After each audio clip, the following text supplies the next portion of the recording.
Welcome to ECNTRADE Daily Video. Before we begin, it should be noted that any advice is of a general nature only and that your personal circumstances have not been taken into consideration. Hello everyone, my name is Rob Clayton and thank you for joining me.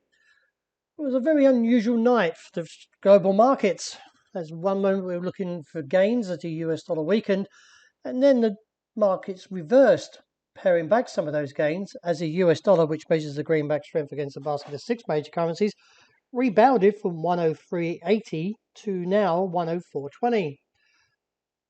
It all appears that the start of the whipsaw price action was after the release of the US consumer confidence, which dropped to a 16-month low in June as worries about high inflation left consumers to anticipate that the economy would slow significantly or even slide into a recession into the second half of the year.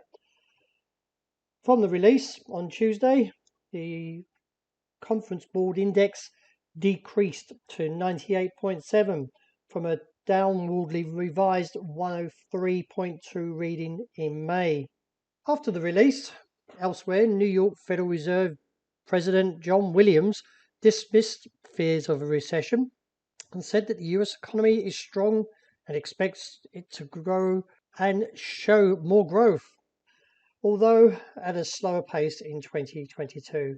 He went on to say, "A recession is not my base case right now."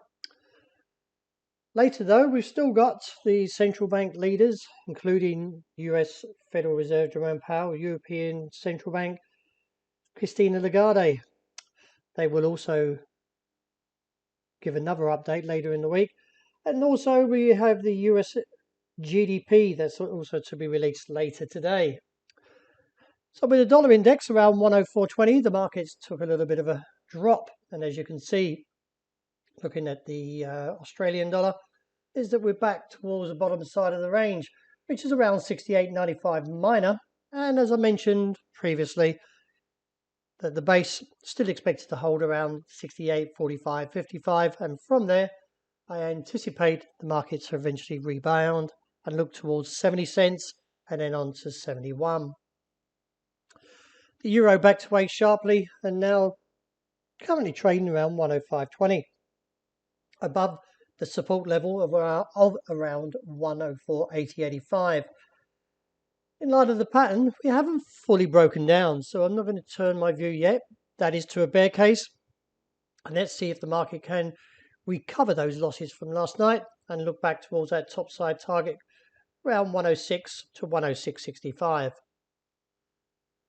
The dollar yen, well, not much to really say. It's still holding above 133.80 and still capped by the 24-year highs at 136.80.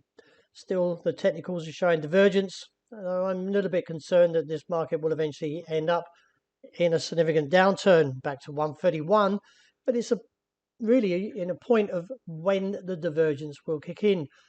There are some people drawing a cap here. That could be the point where the market will reject, but that's up around 138, so it's still quite a long way away. Nevertheless, I'd rather be neutral at these highs and still wait for a better opportunity, because there is, from this divergence, and time to soon step in and shorten the market.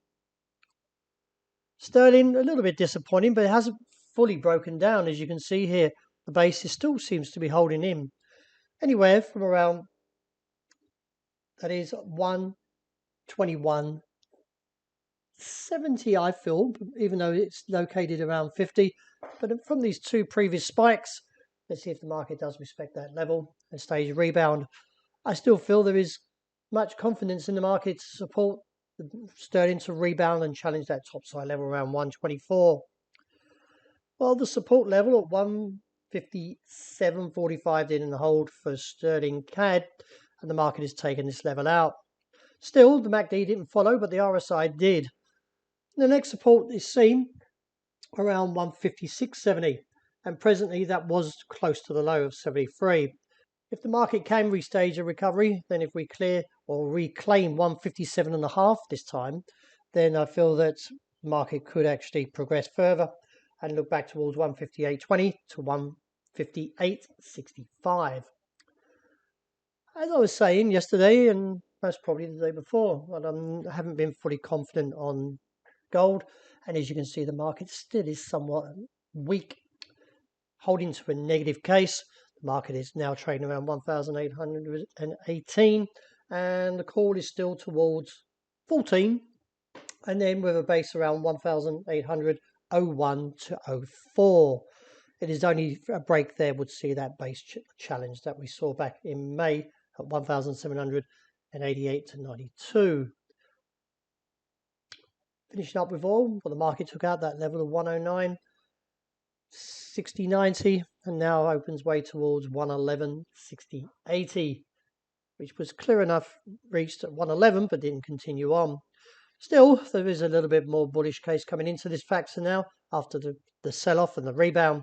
So I feel the market's still got a little bit more run left to the upside and reassess from 111, 60, 80. Well, that wraps it for the morning. Thank you very much for joining me. And as always, look out for the intraday report. I hope you enjoyed a great start to the day.